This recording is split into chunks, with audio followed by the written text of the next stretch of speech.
Fala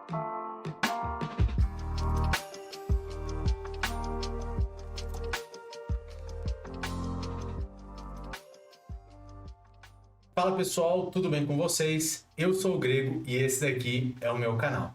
Vocês estão assistindo o vídeo 2 do módulo 2 de uma trilha sobre a carreira de engenharia de dados, tá bom? Então, se você ainda não assistiu o módulo 1 dos vídeos, né, que eu falo sobre introdução à carreira de engenharia de dados moderna, um monte de coisa legal, eu vou pedir para você parar esse vídeo e assistir os vídeos do módulo 1, que vai te dar bastante embasamento teórico sobre o que está acontecendo aqui no módulo 2, tá bom? E se você é novo aqui, não deixa de se inscrever, pessoal, e dar o like no vídeo, porque isso ajuda bastante o algoritmo do YouTube a divulgar esse conteúdo para mais pessoas que têm o mesmo interesse que você. E se você ainda não apertou o sininho prateado para receber notificações no seu dispositivo onde você se encontra, toda vez que tiver vídeo novo no canal, faça-o agora. E agora, vamos para o curso. Bom, no vídeo passado, que foi a primeira parte, tá, desse primeiro capítulo do módulo 2, sobre banco de dados relacionais, a gente falou sobre o que é um banco de dados relacional. Tá? Entendemos os conceitos de primary key, entendemos os conceitos de foreign keys, entendemos como se representa um relacionamento, entidades de relacionamento, que são constraints, né? A gente entendeu tudo isso. Tá? E agora, nessa segunda parte, tá, desse capítulo, a gente vai abordar esses dois tópicos, o 2 e o 3, que são os padrões ACID, e vamos pincelar um pouco sobre o que são um banco de dados não relacionais. Tá?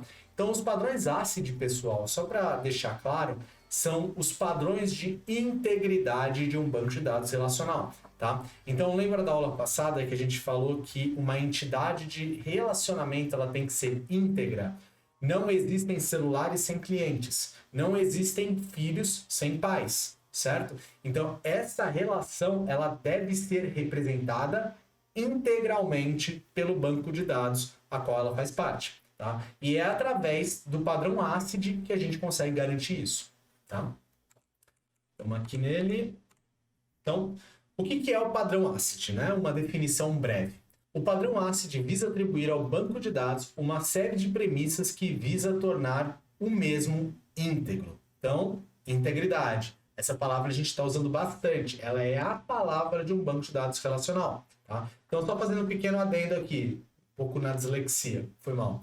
Mas fazendo um pequeno adendo aqui. Quando você estiver tendo que escolher qual banco de dados que você quer usar na sua aplicação, né? Conselho de arquitetura de software, então você tem que se perguntar, a minha representação do software, ela precisa ser íntegra?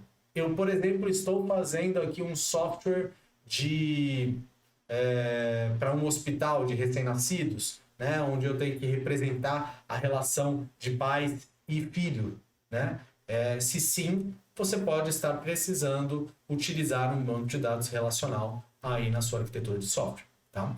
Mas então, cortando essa parte, esse adendo, vamos voltar aqui para as palavrinhas do ACID, né? Então, ACID é uma sigla onde cada letra representa uma palavra que torna o banco de dados mais íntegro. Então, o A, de atomicidade. Se uma transação no banco de dados falha, nada é alterado no destino e todo o processo falha.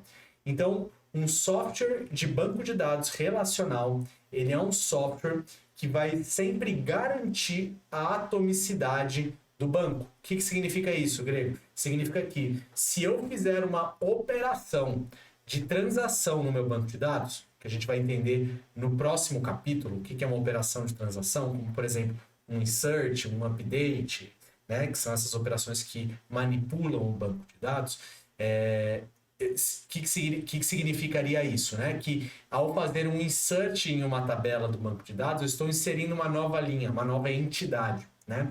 Então lembra da tabela de clientes que a gente tinha aqui? Um insert, ele basicamente inseriria uma nova linha, um novo registro aqui. A gente vai ver isso no próximo capítulo, tá, pessoal? Mas só para deixar claro o que é uma transação num banco de dados relacional.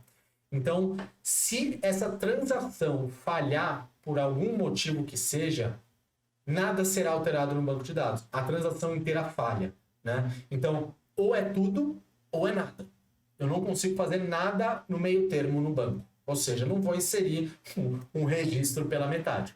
Ou eu insiro ele inteiro, ou eu não insiro. Tá bom? Consistência, pessoal, o C do ACID. Uma transação deve ser realizada sempre respeitando regras de integridade de dados, como, por exemplo, unicidade de chaves e restrições de integridade. Lembra que a gente falou na aula passada? Unicidade de chaves, que a gente ficou um tempo falando sobre isso? Então, eu não posso ter uma entidade de cliente que tenha mais de uma entidade de clientes que possuem uma chave igual. Voltando para a nossa tabela de clientes aqui, eu não posso ter, por exemplo, duas linhas aqui, André, da linha André com as informações do André, a linha da Priscila com as informações da Priscila, compartilhando uma chave primária igual. Né? Eu não posso ter aqui ID 1 com essas informações e ID 1 com essas informações.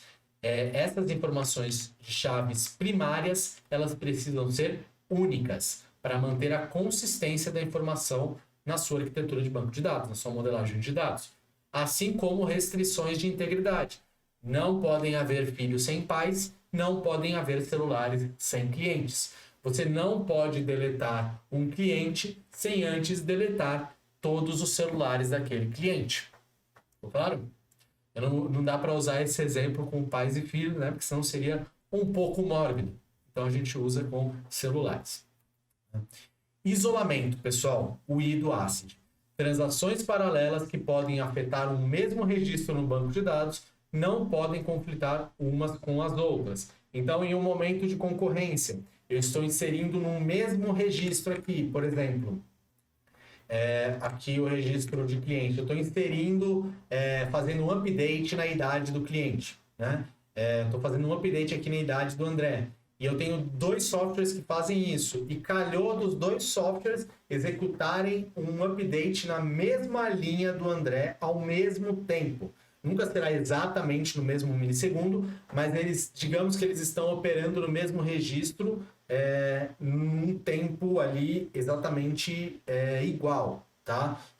Enquanto ele está atualizando, sei lá, o nome, o outro está atualizando, sei lá, a idade, mas eles estão operando no mesmo registro. Isso não pode acontecer. Então, sempre vai ser criado ali, primeiro uma transação vai acontecer, então ele primeiro vai atualizar, sei lá, o nome, e aí depois a outra transação vai vir, né, como se fosse uma fila, e vai atualizar a idade. Nunca será atualizado ao mesmo tempo, e nem deve. Mas esse tipo de coisa, pessoal, vocês nem precisam ficar com muita preocupação, porque hoje a maioria dos bancos de dados relacionais já garante isso nos momentos das transações. Tá? Durabilidade, pessoal. Uma vez que as transações sejam executadas no banco de dados, elas devem ser persistidas independente do estado do sistema. Significa isso. Uma vez que eu faço uma transação e essa transação cumpre a atomicidade dela, o meu banco de dados ele não pode perder aquela informação, ela tem que ser duradoura. Uma vez inserida, uma vez que a transação teve sucesso, aquilo deve permanecer no banco de dados independente do que acontece no sistema. Se o sistema cair, se o sistema explodir, se ele sofrer um ataque de hacker, a não ser que seja um ataque que o cara tem total controle do seu banco, aí ele opera no banco, mas independente dessas coisas, aquela informação ela tem que estar persistida para sempre no banco de dados até ser atualizada, deletada, enfim, quando acontecer alguma coisa com ela. Bom, ficou claro? Tá bom, pessoal? Ficou claro? Qualquer dúvida, não deixa de comentar aqui, tá? Qualquer questão que vocês tiverem, eu também tenho o Discord, se vocês quiserem entrar lá no Discord para ver, para mandar dúvida, conversar com mais gente, tá? Não se sintam intimidados. Podem fazer e podem fazer quando vocês quiserem. Vamos lá então, pessoal. O que a gente entendeu aqui de banco de dados relacional, tá? E o que a gente vai ver no próximo capítulo desse módulo 2, que é sobre banco de dados não relacionais. Então, só para dar uma pincelada no que é banco de dados não relacionais, que a gente vai ver isso com muito mais clareza no próximo módulo, eles são bancos de dados que não têm aquele relacionamento baseado em regras de integridade.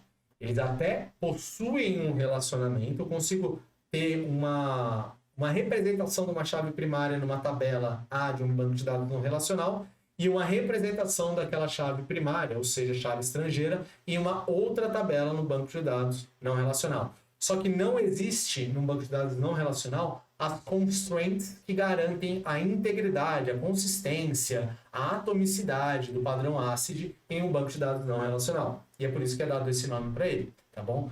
Mas, importante frisar aqui, você consegue criar relacionamentos, digamos, mais fracos dentro de um banco de dados não relacional, tá? O nome não relacional eu já não concordo muito com ele, mas enfim, né? Banco de dados, agora eu fiz aqui uma tabelinha, pessoal, que separa alguns conceitos de banco de dados relacionais que não acontecem em bancos de dados não relacionais, tá? Então, banco de dados relacionais, por si só, são esquímafo. O que significa isso? O esquema, né? A estrutura das tabelas, né? Por exemplo, essa daqui, a estrutura da tabela é muito bem definida. Aí isso é dado o nome de esquema, tá bom? Então, o ID, o nome, a idade, a região, o celular, assim como o tipo dessas informações que a gente vai ver na próxima parte aqui desse módulo sobre Select, né? Sobre linguagem de manipulação de banco de dados, a gente vai ver que o esquema é a definição de uma tabela, né? Então, uma tabela é composta por 1, 2, 3, 4, 5 colunas, cujo nome é ID, nome, idade, região e celular, cell, cujos tipos são inteiro, texto, número aqui inteiro também, texto e também um número inteiro aqui também. Bom, e a gente vai ver como é definido isso, tá? Mas só para fins de demonstração, só para falar aqui que é esquímaco, é que eu preciso sempre, independente, declarar qual que é o esquema que eu estou falando em um banco de dados relacional, tá? O relacionamento, que eu expliquei agora há pouco, o relacionamento entre entidades é feito através de constraints e eles são extremamente íntegros, porque seguem um padrão ACID. Já o banco de dados não relacional são schemaless. Não importa o esquema, não importa a estrutura, contanto que esteja certa, né? Que não siga alguma coisa muito louca, tipo, ele não vai entender um monte de texto largado lá. Então tem que seguir alguns padrões, né? Tipo, por exemplo, a linguagem JSON, o protocolo JSON, desculpa, o protocolo XML, todos esses caras. Mas eu não preciso definir com integridade o que é aquele esquema. Numa mesma tabela, por exemplo, eu posso ter diversos tipos de esquema. E a gente já vai entender nas próximas partes desse módulo como que isso funciona. Tá? Existe relacionamento entre entidades, mas não existem constraints. Aquilo que eu falei, podem existir relacionamento, mas não existem integridades, né? Não existem constraints que garantem a integridade de relacionamento. Ele é flexível, não garante a integridade, mas garante a flexibilidade. Tá? Então, você pode barrar em arquiteturas de software que preferem ser flexíveis a íntegras. E tá tudo bem. Bom? Pessoal, a aula de hoje foi um pouquinho mais rápida, mas foi só para concluir esse primeiro capítulo do módulo 2, tá? Que a gente falou sobre banco de dados relacionais, o conceito do que é um banco de dados relacional. Entendemos um pouquinho o que é um banco de dados não relacional, tá? Entendemos prós e contras e tudo mais. Mas na próxima aula a gente vai entrar nessa linguagem chamada SQL, que é a linguagem de manipulação, busca e gerenciamento de um banco de dados relacional. A gente vai entender como eles são criados, como que eu crio uma tabela, como que eu insiro, como que eu atualizo o registro de uma tabela e principalmente como eu consulto as informações de uma tabela. Tá bom? Galera, se vocês ainda não deram um like nesse vídeo, eu vou pedir para vocês darem um like, porque o seu like é muito importante para esse vídeo ser bem ranqueado e esse conteúdo aparecer para mais pessoas que têm o mesmo interesse que você.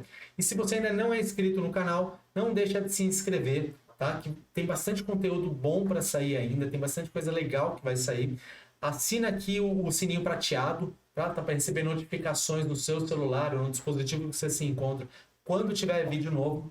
Me sigam nas redes sociais, que tem bastante material auxiliar lá no Instagram, no Discord, no Telegram. Tem bastante conteúdo adicional para compor aí o conhecimento de vocês nessa trajetória. Tá bom? Espero que vocês tenham gostado do conteúdo. Um beijo do grego e tchau!